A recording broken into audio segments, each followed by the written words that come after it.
Tibor Gašpar je obžalovaný zo zločinu, aký nemá v histórii samostatnej Slovenskej republiky a demokratickej Európy obdobu. Áno, sú to zločiny, ktoré sú na úrovni Cosa Nostry zo Sicílie z polovičky minulého storočia. Mimoriadne závažné zločiny, kde bral úplatky podľa svedkov, 500 000 úplatok len tak si vypýtal od človeka, ktorý bol vyšetrovaný políciou a on ako policajný prezident mu povedal, že dobre, zahladí to, nebude sa to vyšetrovať. Čo viac sa dá spáchať proti verejnému záujmu.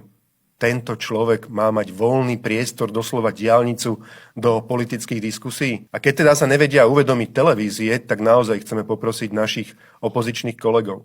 Nenechajte sa prosím vás ulakomiť na to, že pôjdete so zločincom do televízie diskutovať. Je to obžalovaný zločinec, to je to isté, ako by ste chodili s Kočnerom.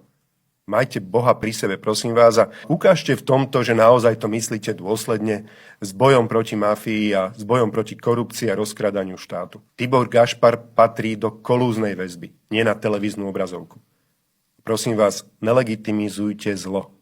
Legitimizovali ste zlo menom Peter Pellegrini a Hlas pred minulými voľbami a všetci sme na to doplatili. My sme vám hovorili, nerobte to, lebo on pôjde so svojimi, ktorí ho odkojili na svojich mafiánskych prsiach. Presne to sa stalo a Pellegrini, aj keď ste mu sľubovali premiéra a ministra vnútra aj čokoľvek, jednoducho išiel so svojimi, lebo také má DNA. Chodiť s Tiborom Gašparom do politických diskusí a umožňovať mu, aby manipuloval s verejnou mienkou, vytváral nátlak na svedkov, prokurátorov a sudcov, je príkrom rozpore s verejným záujmom a s demokratickými princípmi, na ktorých by Slovenská republika mala stať.